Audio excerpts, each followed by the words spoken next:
Good morning, afternoon, or evening. I am Stephanie Joy with All Things Social Security and the attorney at Joy Disability. You're about to see what should be a question and answer format type of chat from our live session on a particular topic that we find that a lot of people keep asking about. So I'm sharing it here. If there are pieces that could have been added that weren't added during the live, because it's a kind of a fast-paced Q&A that we do every Wednesday at 1 p.m. You might just find that I added something to the end of it to give it a little more clarity and a little more details for those that are interested in that particular topic. So check to see if that's at the end. Otherwise, enjoy the video. Bye-bye. You need to prove that for some reason you can't transfer those mental skills that you gained from that job, the ones you used on the job.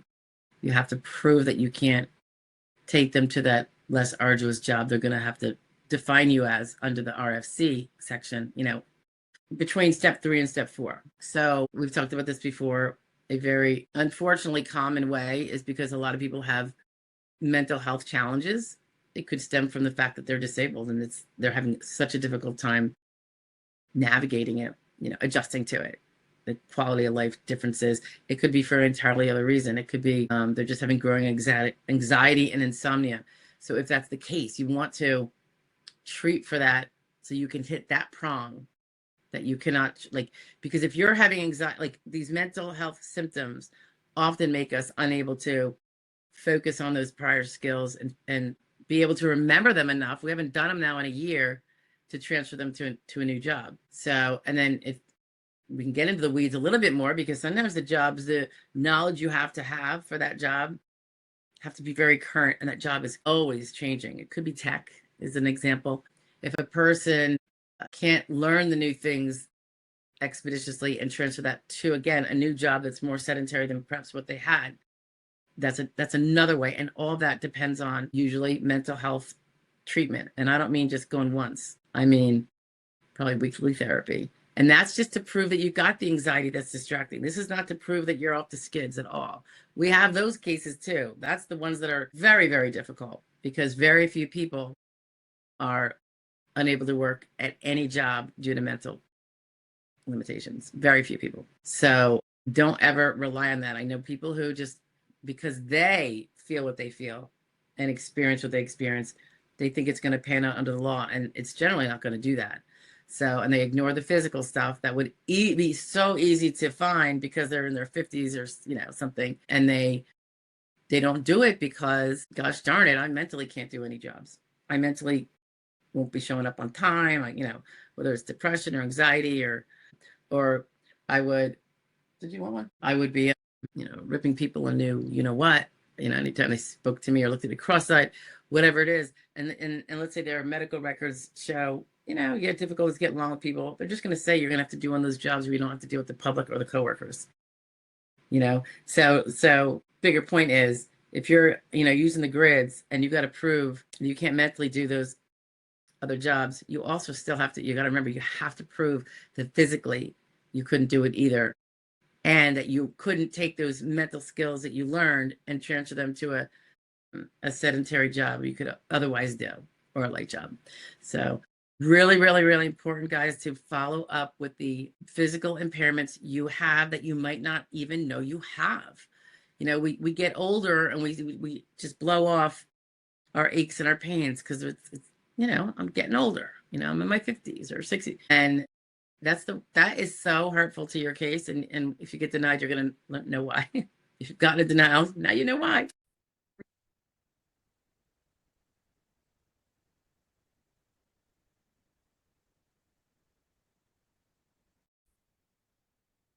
Hello, I am Stephanie Joy, the attorney at All Things Social Security and Joy Disability Law.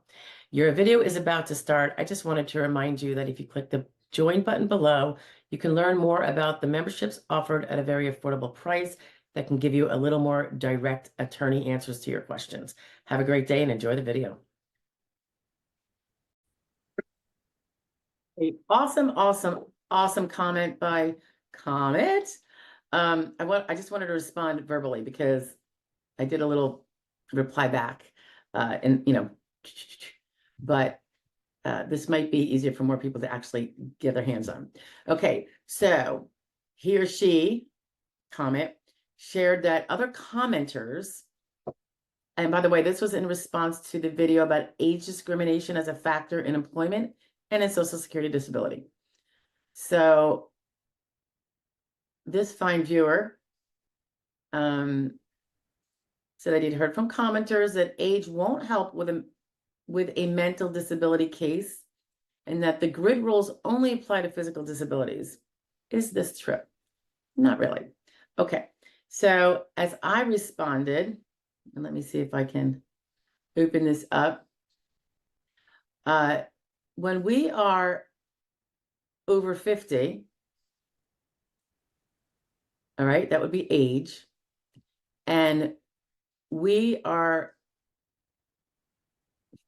a claim, the grids, they get structured in terms of if you're limited to sedentary, if you're limited to light, if you're limited to medium, heavy, right? And it goes by age. So it's like 60-year-olds that are limited to sedentary, 60 or 55 and 50. So it goes by exertional level, physical, that's all physical, and age. And where does mental health fit in? Mental health fits in here.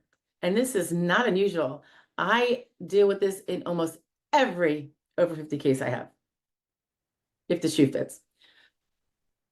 There is a thing in the grids. One of the things you have to prove, remember, you have to prove that you're unable to do your prior work. Right now, we have that beautiful 5-year window for that. It used to be 15.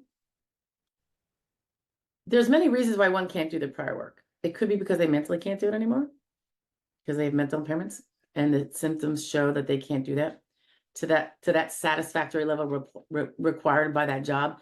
And by the way, skilled and semi-skilled work is where this is critical. If you were an unskilled worker in your prior work, if those jobs were categorized as unskilled, you don't need to worry about this. You still have to prove the other things, but not so much this one. If you were a semi-skilled or skilled worker, which is probably the majority of jobs, you have to prove, A, you can't do your prior work, your prior job for whatever reason. You also have to prove that those skills, those semi-skilled or skilled skills that you earned from that job or from education, but usually it's from the job because our education is usually way in the past. And they don't really take it, they smartly don't take it into consideration very much. You have to prove that you can't, those transferable skills you have, and they're going to figure out what those are from that job, put it into the job that you can physically do. So if you're down to sedentary or light, depending on the the age you're at when you're applying these grids, and you can transfer that knowledge or that skill that you have from that prior work to this other job that's less exertional because the physical wouldn't let you do it, for instance, and or the mental.